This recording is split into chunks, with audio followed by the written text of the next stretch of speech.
In the quiet countryside where nothing ever seems to happen, an elderly millionaire thought he had committed the perfect crime.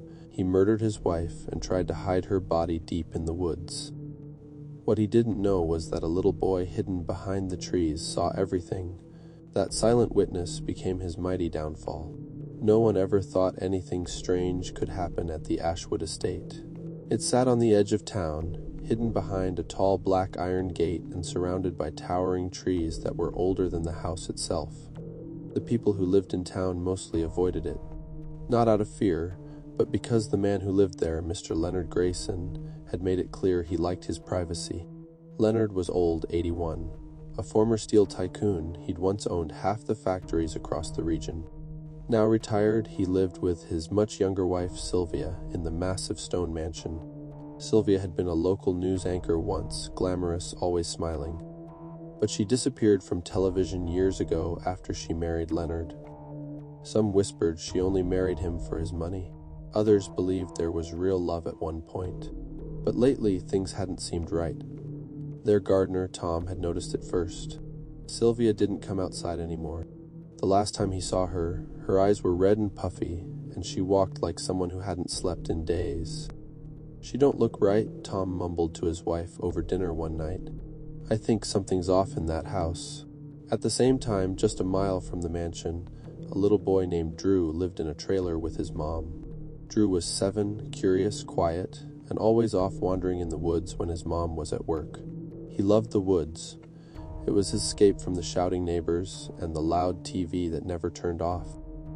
He built forts out of sticks, collected old bottles, and imagined himself on wild adventures with invisible armies. One late afternoon, the sun sinking into the trees, Drew wandered farther than usual.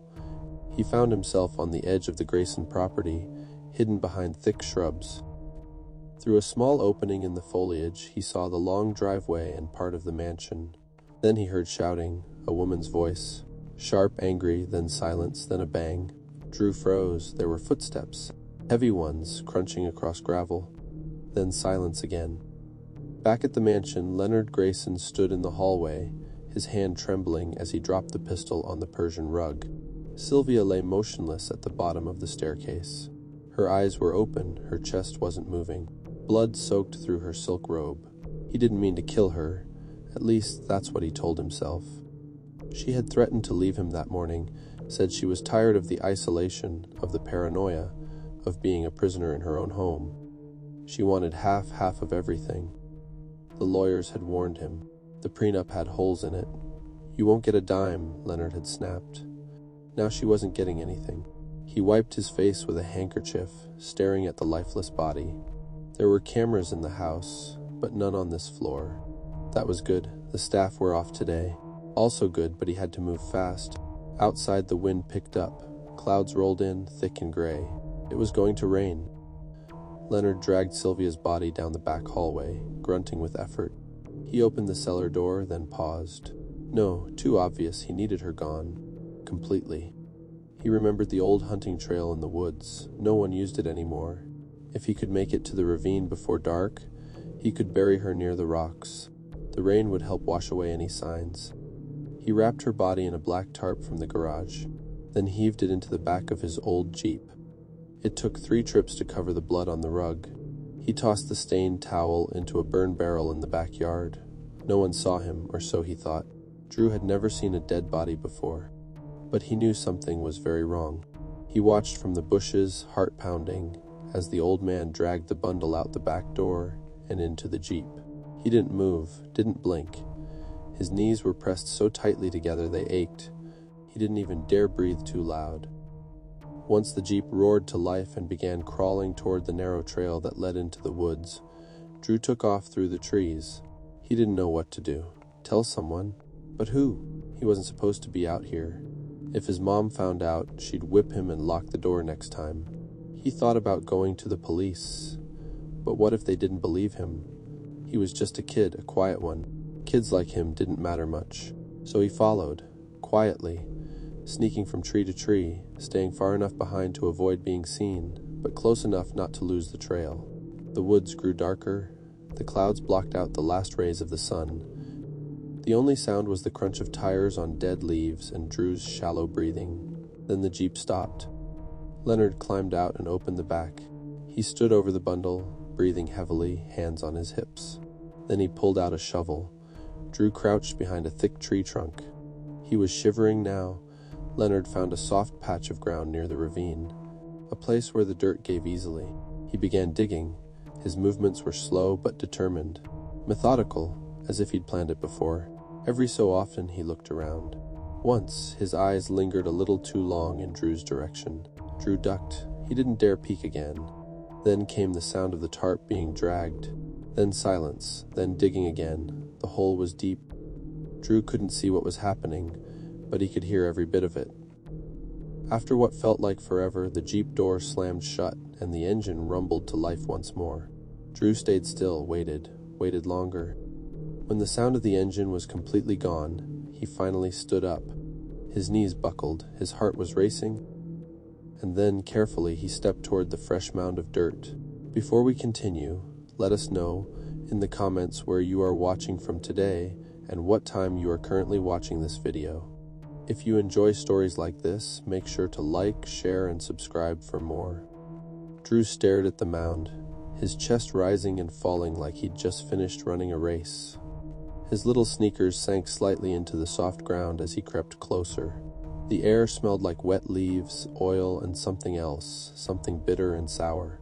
He didn't know what a dead body smelled like, but something about this place made his stomach twist. He looked behind him. Nothing but trees, no sign of the Jeep. His eyes returned to the grave. Part of the black tarp was sticking out.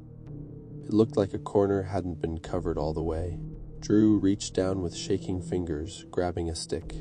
He wasn't going to touch it. Just poke. He jabbed the tarp gently. Nothing happened. It didn't move. He jabbed it again. Still nothing. He took a step back, his breath quick and shallow. He wanted to run, but his legs didn't move. His mind screamed, "Go home, go home."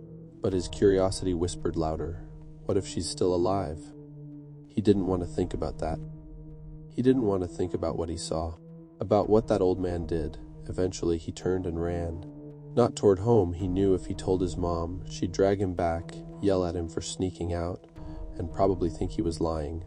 Instead, he went to the only person who might listen, Mr. Carter. Mr. Carter ran the gas station on the edge of town. He had a gray beard, always wore a blue cap, and gave Drew free sodas sometimes when no one was looking. He didn't talk much, but he was kind.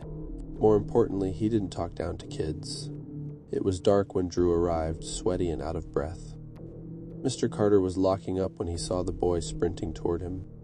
"Whoa there, Tiger," he said. "Where's the fire?" Drew was shaking. "Mr. Carter, I saw something. I think somebody got killed." Carter's eyes narrowed, the smile fading from his face. "What are you talking about?" "I was in the woods by the big house. That old man, Mr. Grayson, he shot his wife. I saw him drag her body. I saw him bury her." The words came out in a rush, like a dam breaking. Carter stood still for a moment, watching Drew's face. The kid wasn't joking. His eyes were wide with fear, his hands trembling. "Come inside," Carter said, unlocking the door again. Drew followed him, heart pounding. Inside, Carter made him sit down and poured him a glass of water. Drew took tiny sips between gulps of air. Carter asked him to repeat the story slowly. Drew did every detail: the gunshot, the Jeep, the black tarp, the digging. When Drew finished, Carter scratched his beard and looked toward the phone on the wall. "You swear you saw this?" he asked. I swear on my mom," Drew said, his voice cracking. Carter nodded and picked up the phone. He dialed the sheriff's office. Within 20 minutes, a cruiser pulled up. Sheriff Tully stepped out, a tall, heavy man with a thick mustache and a deep voice. He didn't look too impressed to be out this late over what he thought was a kid's imagination. "Let me get this straight," he said after Carter repeated the story. "You think Leonard Grayson buried his wife in the woods based on what a 7-year-old said?" "He's not just saying it," Carter replied. "Look at him. He saw something." Tully looked at Drew. The boy's knees were still bouncing under the table. His eyes were locked on the sheriff's face, pleading. Tully sighed. "Fine, show me where." They drove in silence. Carter's truck followed the sheriff's cruiser, and Drew sat in the front seat, guiding them with nervous hands. He told them which trail to take, where to turn, how to get to the spot. It took time to find it in the dark, but eventually, Drew pointed toward a cluster of trees. There, right there. Tully stepped out, flashlight in hand. Carter joined him, and they both moved toward the soft patch of dirt. Tully poked it with his boot. The soil shifted easily. Then he pulled out a collapsible spade from the trunk and started digging. Not even a full minute in, the shovel hit something soft and plastic. Carter bent down and helped him lift it. As the tarp came into view, they saw the outline of a human body. Tully froze. Then he muttered, "Jesus Christ." Carter looked back at Drew, who stood a few feet away, pale and silent. That same night, the sheriff's office was flooded with flashing lights. They pulled Sylvia Grayson's body from the shallow grave and took it straight to the morgue. By morning, the entire town was talking. But there was one problem. Leonard Grayson was gone. The mansion was empty, no sign of a struggle. No note, his Jeep was in the garage. Security footage showed him returning home just after the burial, but not leaving. Tully called for a full search. They combed through every inch of the house. No sign of Leonard. The back doors were locked from the inside. The staff hadn't seen him, no one had. He'd vanished. At first, they assumed he had run off before the police could arrive. But when his passport, wallet, and all his cash were found untouched in his study, things got strange. Why would a man kill his wife and then just disappear? Tully asked out loud, standing in the driveway, hands on his hips. Carter didn't answer. Neither did the officers. Nobody knew. And then Drew spoke up again. "He didn't leave," he said quietly. Drew looked toward the woods. "I don't think he ever made it back. I think he's still out there." Tully frowned. "You think he's hiding?" "No," Drew said. "I think something went wrong." The next morning, the news spread like wildfire. Millionaire wife found dead in woods. Leonard Grayson vanishes after murder. By breakfast, everyone in town was talking about it. The phone at the sheriff's office didn't stop ringing. News vans rolled in by noon. Helicopters buzzed over the estate, hovering above the trees, filming everything. The story had escaped the quiet little town and gone national. But inside the sheriff's office, things were tense. Sheriff Tully stood at the big whiteboard with a photo of Leonard Grayson pinned in the center. Around it were other photos, Sylvia's face, the woods, the tarp, the shovel, and the estate itself. Tully rubbed his temples. "We got a body. We got motive. We even got the weapon. But no suspect." One of the deputies, Ruiz, stepped in with a coffee. The neighbors said they didn't see him leave. Cameras show him returning from the woods at 7:18 p.m. Nothing. No cars left the property? None. Gates stayed locked. Tully stared at the timeline again. Something didn't make sense. He didn't have time to dig a second hole and bury himself, he muttered. Meanwhile, Drew sat in the hallway, legs swinging over the edge of the bench. He could hear bits of conversation through the cracked door.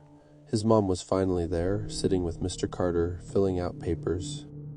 She'd been scared and furious when the sheriff called her, but she also couldn't deny what her son had helped uncover. Still, she kept shaking her head like she didn't understand any of it. "Why would that man just disappear like that?" she asked Carter in a low voice. Carter had a thoughtful look. Maybe he panicked. Or maybe, Drew whispered to himself, he never made it back home. That thought kept bothering him. He knew what he saw. Leonard had gone back to the house after burying Sylvia. But what if something happened between the woods and the front door? Drew glanced at the sheriff's desk. A photo of the hunting trail sat on top of a stack of files. The same trail Leonard had used to hide the body. The same one Drew had followed him through. There were other paths connected to it, old ones no one used anymore. He tapped the file with one finger. Tully spotted him. "Hey, buddy. You all right?" Drew nodded slowly. "That trail, where does it go? I mean, besides the house?" Tully raised a brow. "Nowhere important. It loops around to the old riverbed." "Why?" Drew hesitated, then stood up. "I think we should check it. All of it. He might not have made it home." Tully exchanged a glance with Ruiz, then sighed. "All right, let's go for a walk." They geared up quickly, flashlights, radios, boots, and brought along a tracker dog named Scout. Drew led them back down the same trail. The woods looked different now. Less magical, more dangerous. Like they were hiding secrets in every shadow. About 30 minutes in, Scout barked and pulled to the right. "Hold up," Ruiz said. They followed the dog off the main trail through thick brush. Drew had never been this way before. It was harder to move, roots underfoot, branches whipping their faces. But Scout was sure. He kept pulling forward until they reached a steep slope that dipped down into a dried-out creek bed. And there, just barely visible under a pile of branches and leaves, was Leonard's jacket. Ruiz pulled it free. "This is it." "Look, blood." Drew's stomach dropped. Tully examined the area. Something happened here. There's drag marks in the dirt. They followed the marks down into the ravine. It was narrow with jagged rocks on either side. At the bottom, more branches covered a small hollow space, like something had been hidden there. Tully knelt and slowly pushed the debris aside. His flashlight landed on a pale, wrinkled hand. They had found Leonard Grayson. He was dead, laid out flat on his back, his head tilted at an awkward angle, eyes staring blankly into the dark canopy above. His face was twisted like he'd died in pain or shock. But there were no gunshot wounds, no stab marks. His skull had been split open. Ruiz knelt next to the body. "Looks like he slipped. See the rocks? He must have hit his head." Tully nodded, trying to cut through the woods. Maybe he heard something and ran. Maybe he panicked and fell. Either way, he didn't make it home. Drew didn't move. He just stood there staring at the old man's body. The very same man he saw bury a woman the night before. He was gone now. Just gone. Back at the estate, the forensic team began taking evidence. Sylvia's blood was found near the base of the stairs. A handgun was recovered from a drawer in the kitchen, the same caliber used in the killing. Leonard's fingerprints were all over it. There was no doubt now. He had murdered his wife. And then on his way home through the woods, he tripped on the rocks, cracked his skull, and died before he ever made it back to the house. No trial, no confession, just silence. But the investigation wasn't over yet. Tully had questions. If Leonard had fallen and died that night, how did the gate close behind him? Who turned off the mansion lights? Why were the doors locked from the inside? That's when they remembered the staff. 2 workers, Mila and Brian, had left the house earlier that day as usual. They were the only other people who had access to the house keys and the security codes. Mila was found in her apartment, still in shock. "I didn't know," she whispered over and over again. "I didn't know he'd really do it." Tully leaned in. "You knew something was going to happen?" She nodded, tears in her eyes. "They fought all the time. He said once, 'If she takes my money, I'll take her life.' I thought he was just angry. I didn't think." "You were the last to leave that night?" "Yes." "Did you see him after the fight?" Mila hesitated. "I saw her run upstairs. He stayed in the study. I thought it would blow over." Tully's tone sharpened. "Then how did the house get locked after he never came back?" Mila looked confused. "I don't know," she said. "I didn't lock it, at least. I don't think I did." Before we continue, let us know in the comments where you are watching from today and what time you are currently watching this video. If you enjoy stories like this, make sure to like, share, and subscribe for more. By the 3rd day, the mansion felt less like a home and more like a puzzle. Yellow tape still circled the property. Reporters hovered just beyond the gate. The town's curiosity had shifted from why Leonard killed Sylvia to how he managed to vanish, die in the woods, and yet somehow lock the mansion doors behind him. Sheriff Tully couldn't let it go. Every detail ate at him. He sat alone in the study, the same room Leonard had likely sat in after murdering his wife. Outside, a storm rolled in, wind bending the trees and pushing rain against the windows. "Let's walk it again," Tully told Ruiz. They began at the front door, checking the smart lock panel. It had a fingerprint reader, a code entry, and a manual latch. All 3 were secure the night after the murder. No fingerprints except Leonard's, Sylvia's, and staff, Ruiz confirmed. No forced entry, no damage. "And Mila swears she didn't come back?" Tully asked. "She's barely able to talk. Scared stiff, but she's not lying." They moved through the living room, then back to the hallway. Blood was still faintly visible on the floor where Sylvia had fallen. The rug was gone, taken in as evidence. Tully stared at the stairs. "He kills her here, drags her body out the back, loads her into the Jeep, drives to the woods, and dies on his way back," Ruiz nodded. "But who turned off the lights? Who locked the doors?" That was the mystery. Back at the police station, Drew waited again, flipping a coin between his fingers. He'd been quiet since they found Leonard's body. Mr. Carter sat next to him, watching silently. Tully came in with a tired face. "We need your help again, Drew." Drew looked up. "What now?" "Tell me exactly where you were hiding when you saw Leonard bury the body." Drew nodded, stood, and walked to the whiteboard. He pointed to the trail and drew a rough X right there, behind this big tree with 2 trunks. "I stayed real still. I could hear everything." "Did he have a phone?" Tully asked. "I didn't see one. He kept wiping his face with a cloth. Looked like he was about to fall over." "Anyone else in the woods?" "No." Tully sighed. "All right, I believe you. I just needed to be sure." That night they sent a new team back to the mansion with a different goal: track every movement from the moment Sylvia died to the moment Leonard's body was found. And that's when they found something.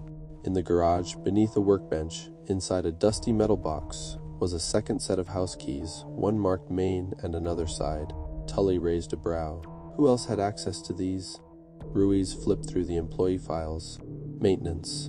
Only one person was authorized to use them, Brian. Brian was the house tech and backup driver. He hadn't shown up for work since the murder. No one had seen him around town. His phone was off. His apartment was locked from the outside. The sheriff called it in. Within hours, officers forced the door open and searched the place. The apartment was neat, too neat, like it had been wiped down. No clothes in the laundry basket, no dirty dishes, no trash, no toothbrush in the bathroom. It was like someone had erased Brian from the space. But then Ruiz opened the closet. A laptop locked in a metal case, the kind you'd use for storing files. They brought it back to the station. The tech guys cracked the password within the hour. The screen blinked to life. Folders appeared. Most were boring, old tax documents, photos of his car, receipts. Then there was a folder called Insurance. Inside it were videos, surveillance clips. One was labeled, "Back Hallway, March 4th, 7:03 p.m. Tully clicked play. The footage was grainy, but clear enough. Leonard Grayson appeared on screen, dragging a large bundle wrapped in black tarp. Sylvia. He paused, breathing heavily, looked around, then kept dragging her toward the garage. Another file. Side door, March 4th, 8:14 p.m. This one showed someone else, tall, thin, wearing a dark hoodie, gloves. The person entered using a key. They moved through the kitchen, turned off lights, then walked into the hallway and locked the front door from the inside. Tully hit pause. He stared at the screen. It was Brian, not panicked, not nervous. Careful, deliberate, he locked the house from the inside, then walked out the side door and disappeared. Why would he do that? Ruiz asked. Tully exhaled slowly. He was covering it up, helping Leonard. Why? Ruiz scrolled through more folders. One caught his eye, Contract Grayson PDF. He opened it. It was an agreement, handwritten.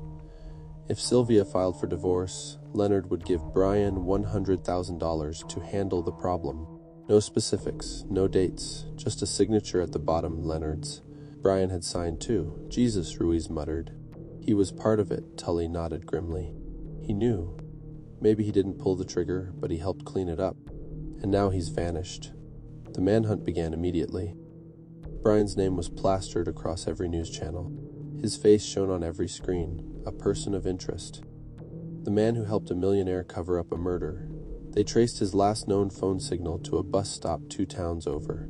A camera caught him boarding a Greyhound at 11:40 p.m., the same night Leonard died. Destination, unknown. Tully stood outside the bus terminal, looking at the blurry footage. His face is calm, like he thought he'd gotten away with it. Ruiz stood beside him. Why would he record those videos? Insurance, Tully said, in case Leonard turned on him, or tried to back out. The sheriff clenched his jaw. He didn't count on a 7-year-old seeing everything. The bus rumbled down the highway under the cover of darkness. Brian sat near the back, wearing a black cap pulled low and sunglasses even though it was night. A duffel bag rested at his feet. He didn't look out the window. He didn't talk to anyone. He didn't move unless he had to.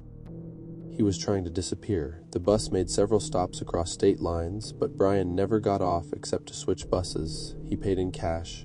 No phone, no cards, just a fake ID with the name Alex Monroe. He'd been planning this for weeks, just in case things went south. He thought he was safe, but what Brian didn't know was that his face was everywhere now.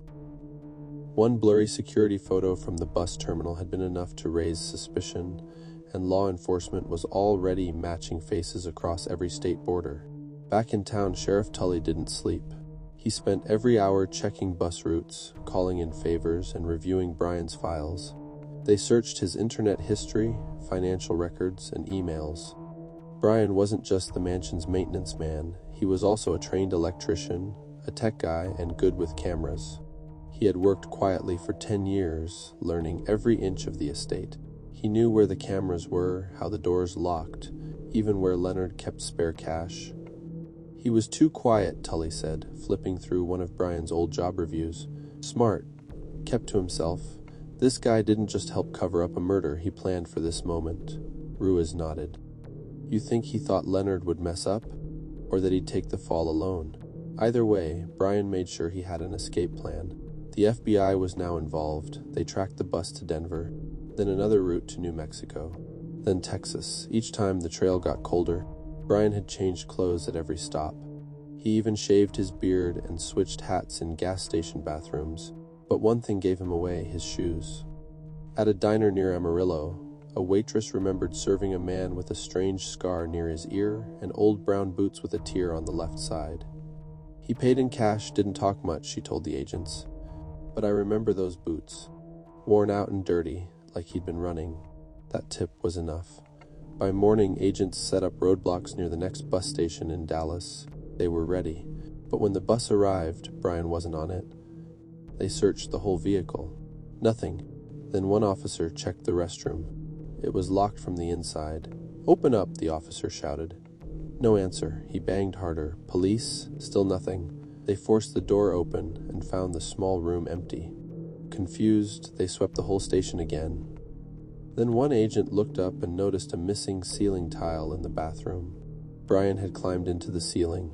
By the time they got to the crawl space above, he was gone again, slipped out through a maintenance exit and into the alley behind the building. He was gone. Again. Tully slammed his hand on the table when he heard the news. He's 2 steps ahead of us. Ruiz sat across from him. He'll slip up eventually. Not if we don't tighten the net. Tully leaned back, thinking hard. Then he picked up the phone and called Drew's mom. Can I speak with Drew? The little boy came on the line a moment later. Hi, he said quietly. Drew, I need your help one more time, Tully said. Okay, I want you to tell me everything again.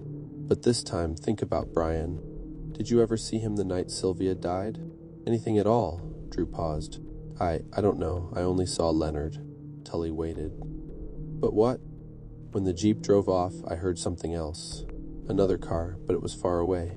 It wasn't on the trail. Tully sat up straighter. Yeah, it sounded like it was on the other side of the woods. That was enough. Tully had the team search the area Brian might have used, an old service road behind the property. Overgrown, not used in years, but passable with a good vehicle. And they found tire tracks. Tully smiled. He had his own ride.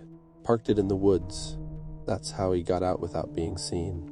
Sure enough, further down the trail, under a tarp and branches, they found an old green SUV. Inside, a second duffel bag, another fake ID, clothes, burner phones, and more cash. He was ready to go off the grid. Back in Texas, Brian was running out of tricks. He knew it too. He bought a stolen motorcycle from a shady guy outside a pawn shop and sped through back roads, avoiding major highways. He dyed his hair in a gas station bathroom and ditched his old jacket. But the stress was catching up. He hadn't eaten in over a day. His hands trembled when he stopped for water. Every face looked like a cop.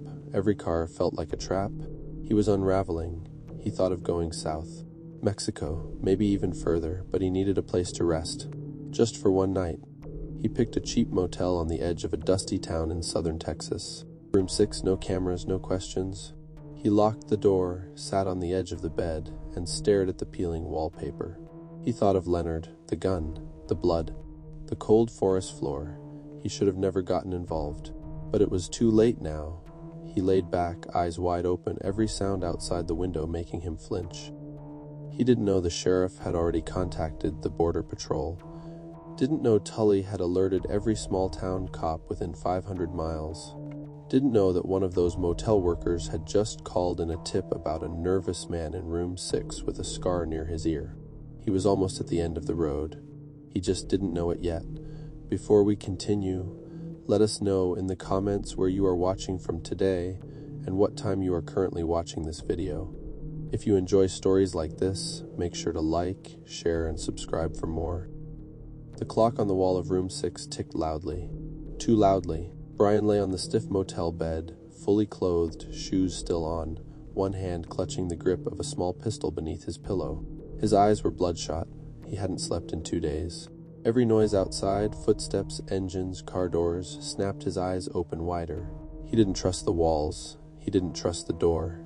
He didn't trust anyone. It was past 2 a.m. somewhere down the road. A dog barked. He sat up quickly, his hand going to the pistol. His chest thudded. His shirt was damp with sweat. He peeked through the curtain just slightly. The parking lot was empty except for 2 dusty pickup trucks.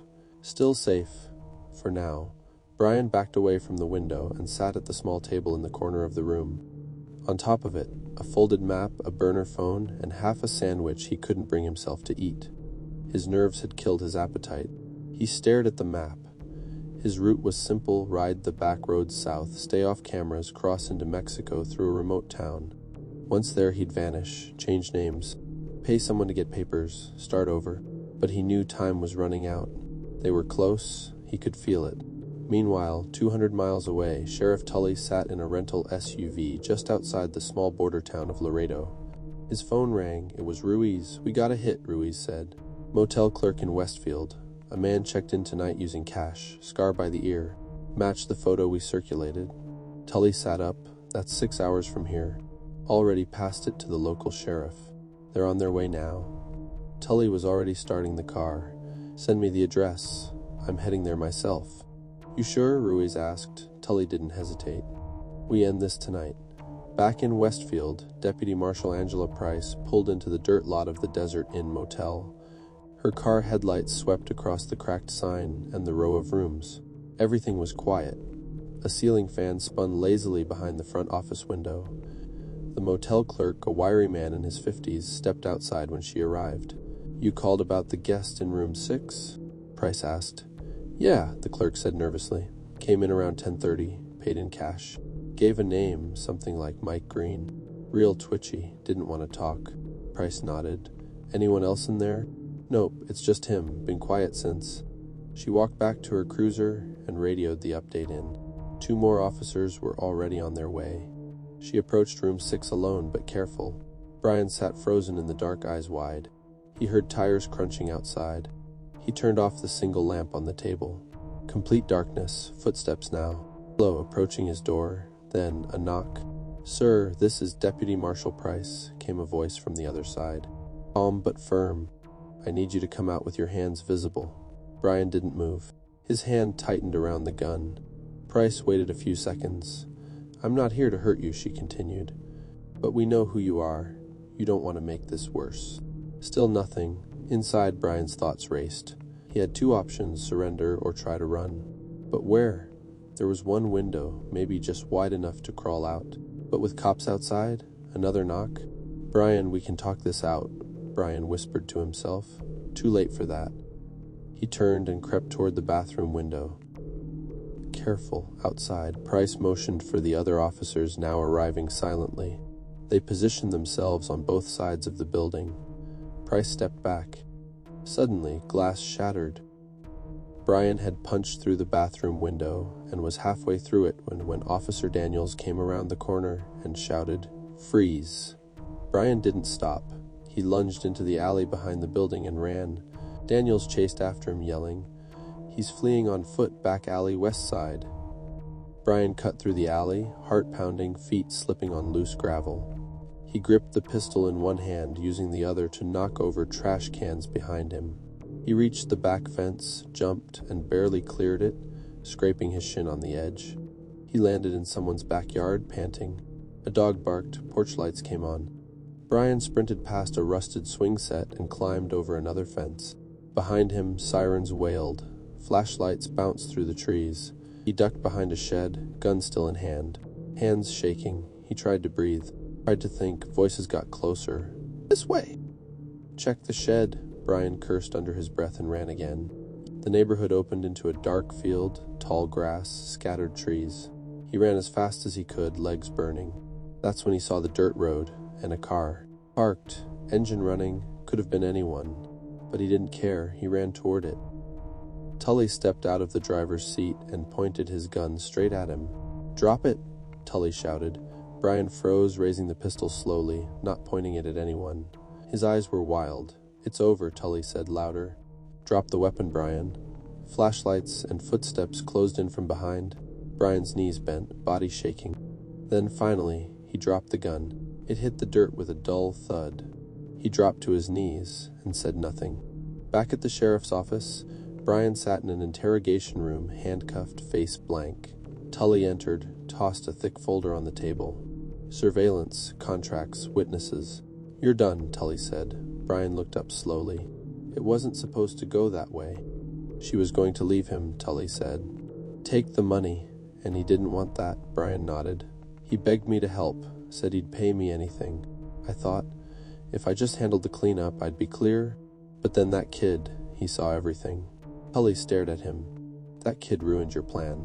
Brian didn't answer. He just looked down at his shackled hands. The trial of the state versus Brian Marks began 6 weeks later in a packed courtroom. Journalists filled the first 3 rows. Everyone wanted to hear how a trusted estate worker ended up helping a millionaire murder his wife and try to cover it up. It was the biggest case the town had ever seen. But Brian didn't say much. He sat quietly, hands folded, dressed in a wrinkled suit. His lawyer did most of the talking. The defense tried to argue that he was coerced, that Leonard Grayson had manipulated him, that he didn't pull the trigger, so he shouldn't take the blame. But the prosecution came prepared. They had surveillance footage, documents, the fake IDs, the maps, the getaway money, and they had one more thing, a 7-year-old boy who saw everything. Drew. The courtroom went completely silent when he walked in. He wore a small gray blazer. His legs didn't even touch the floor when he sat on the witness chair. His mother sat in the front row, hands clenched. Sheriff Tully stood near the door, watching over everything. "Hi, Drew," the prosecutor said gently. "Can you tell us what you saw that night?" Drew nodded. His voice was soft but steady. "I saw the man, the old one, Leonard. He was dragging something. It was wrapped up, like a blanket or a bag. Then he dug a hole. I watched him bury it. Then he walked back to his house." The courtroom was still. "Did you see anyone else?" "No." "Did he look scared or in a hurry?" Drew nodded. He kept looking over his shoulder. The prosecutor took a deep breath and turned to the jury. "Ladies and gentlemen, this boy didn't know Leonard. He didn't know Brian. He was just in the wrong place at the wrong time, and what he saw helped crack this case open. Without him, the truth might have stayed buried forever." Brian never looked at Drew during the testimony. Not once. The trial went on for days. Mila the maid testified next. She talked about how Sylvia had threatened to leave Leonard and take half of his money. How Leonard always talked about dealing with things his way. She admitted she didn't think he meant murder until it was too late. "Do you believe Brian knew what Leonard was going to do?" the prosecutor asked. Mila looked sick. "Yes, I think he helped him." The judge called for a break. The courtroom emptied slowly. Outside, reporters crowded the steps. "7-year-old witness saves the day," one headline read. But Drew didn't care about the attention. He just wanted to go back to normal. He wanted to ride his bike, eat cereal in the morning, and forget about the night he saw a man bury a body in the woods. Inside the court, the jury returned the verdict by the end of the week. Guilty. Brian showed no emotion. He just stared at the floor as the judge handed him a 35-year sentence for aiding and abetting murder, tampering with evidence, and obstruction of justice. He was let out in handcuffs. It was over a few days later. Sheriff Tully returned to the Grayson mansion with a team of locksmiths and court officials. The estate had been left untouched since the investigation ended. Now that Leonard and Sylvia were both gone, the state had taken over the property. The mansion was quiet, almost too quiet. Tully moved through each room, checking doors, drawers, safes. They found thousands in cash hidden in the walls, 2 more guns, and a journal, Leonard's. In it, he'd written about Sylvia, about the divorce, the fear of losing half his wealth, the hatred he tried to hide for years. "I built this life," Leonard had written. "If she tries to take it, I'll take her down first." It was all the proof anyone needed. Leonard hadn't snapped in a moment of rage. He'd planned the murder for months, and Brian had been part of it, his cleaner, his tech guy, his silent partner. Back in town, Drew's life slowly returned to normal. People waved at him more. Some called him the brave boy. His mom switched him to a different school to give him a fresh start. She didn't want him growing up with people constantly reminding him about the case. One afternoon, Sheriff Tully stopped by with a box. "What's that?" Drew asked. Tully smiled. "A thank you from the department." Inside was a certificate of bravery, a sheriff's badge, plastic of course, and a note signed by every officer on the case. "You helped us do something no one else could," Tully said. "You were smart, you stayed calm. You did the right thing," Drew grinned. "I didn't think it was a big deal." "It was," Tully said, "a very big deal." 1 year later, the Grayson estate was sold to a real estate developer. The woods were cleared, the mansion was remodeled, but the trail where Drew had once hidden, that was left untouched. A small sign was placed there, near the tree where Drew had crouched, watching history unfold, in memory of those who speak up, even when afraid. Drew's name wasn't listed. He didn't want it to be. But he visited it sometimes, just to stand quietly and remember. He remembered Leonard's face, the dragging tarp, the silence in the woods, and how one small voice, speaking the truth, brought it all crashing down. If you like this story, make sure to like, share, and subscribe.